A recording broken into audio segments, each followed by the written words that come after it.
Maxwell ASMR. Hello, this is Maxwell ASMR, and I'm going to be doing something different. Every week, once a week, I'm going to read one of 3 books, Christmas books, that were later adapted into movies. And I know just what story to start off with for this first one. The Polar Express.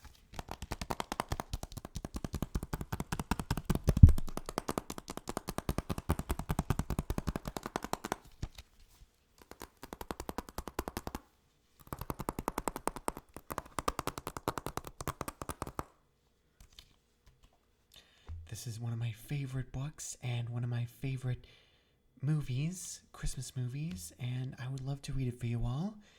And be sure to stay tuned for more readings in the future, because I got 2 more after this.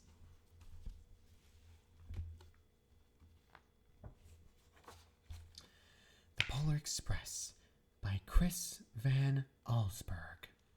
On Christmas Eve, many years ago, I lay quietly in my bed.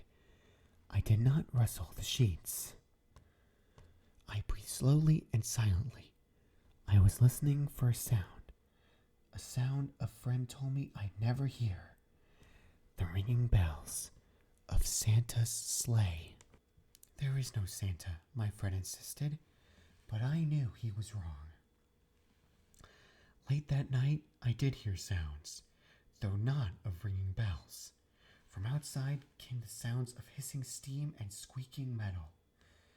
I looked through my window and saw a train standing perfectly still in the front of my house.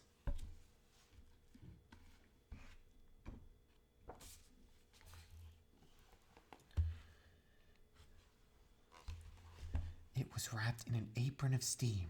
Snowflakes fell lightly around it. A conductor stood at the open door of one of the cars. He took a large pocket watch from his vest, then looked up at my window. I put on my slippers and robe. I tiptoed downstairs and out the door. "All aboard!" the conductor cried out. I ran to him. "Well," he said, "you comin'?" "Where?" I asked. "Why, to the North Pole, of course," was his answer. "This is the Polar Express." I took his outstretched hand, and he pulled me aboard. The train was filled with other children, all in their pajamas and nightgowns. We sang Christmas carols and ate candies with nougat centers as white as snow. We drank hot cocoa as thick and rich as melted chocolate bars. Outside, the lights of towns and villages flickered in the distance as the Polar Express raced northward.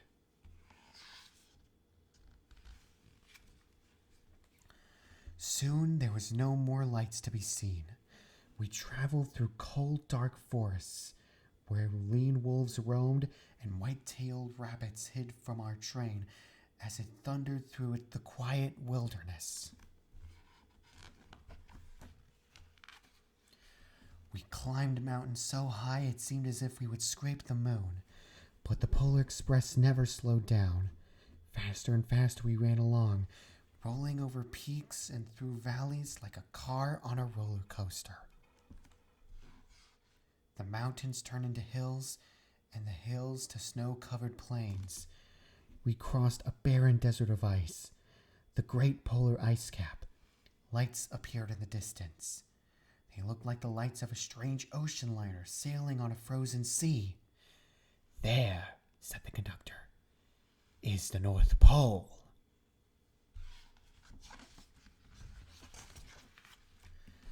The North Pole. It was a huge city standing alone on the top of the world, filled with factories where every Christmas toy was made. At first, we saw no elves. "They're gathering in the center of the city," the conductor told us. "That is where Santa will give the first gift of Christmas."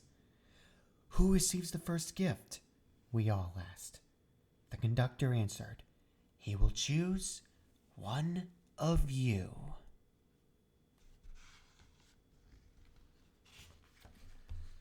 Look, shouted one of the children. The elves! Outside, we saw hundreds of elves. As our train drew closer to the center of the North Pole, we slowed to a crawl. So crowded were the streets with Santa's helpers. When the Polar Express could go no further, we stopped and the conductor led us outside. We pressed through the crowd to the edge of a large open circle. In front of us stood Santa's sleigh. The reindeer were excited. They pranced and paced, ringing the silver sleigh bells that hung from their harnesses. It was a magical sound, like nothing I'd ever heard. Across the circle, the elves moved apart, and Santa Claus appeared. The elves cheered wildly. He marched over to us, pointing at me, and said, "Let's have this fellow right here." He jumped onto his sleigh. The conductor handed me up. I sat on Santa's knee, and he asked, "What would you like for Christmas?"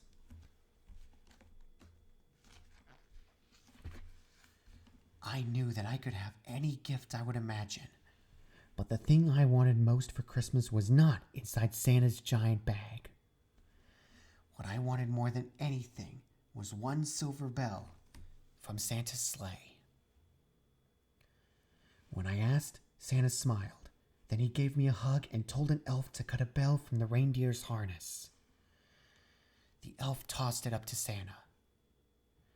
He stood, holding the bell high above him, and called out, "The first gift of Christmas!" A clock struck midnight as the elves roared in their approval. Santa handed the bell to me, and I put it in my bathrobe pocket. The conductor helped me down from the sleigh. Santa shouted out the reindeer's names and cracked his whip. His team charged forward and climbed into the air. Santa circled above us, then disappeared in the cold, dark, polar sky.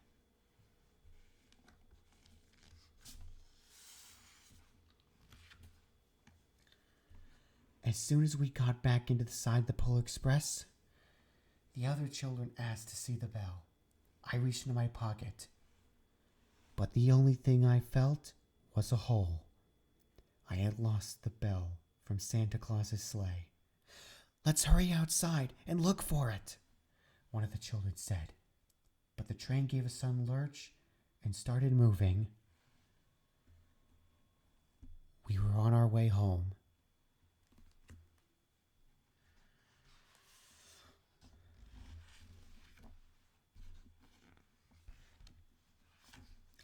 It broke my heart to lose the bell. When the train reached my house, I sadly left the other children. I stood at my doorway and waved goodbye. The conductor said something from the moving train, but I couldn't hear him. "What?" I yelled out. He cupped his hands around his mouth. "Merry Christmas!" he shouted. The Polar Express let out a loud blast from its whistle and sped away.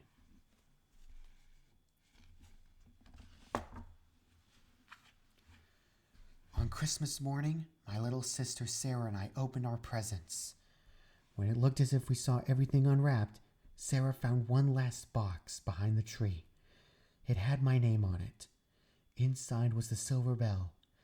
There was the note. "Found this on the back of my sleigh. Fix that hole in your pocket. Signed, Mr. C." I shook the bell. It made the most beautiful sound my sister and I had ever heard. But my mother said, "Oh, that's too bad." "Yes," said my father. "It's broken." When I'd shaken the bell, my parents had not heard a sound.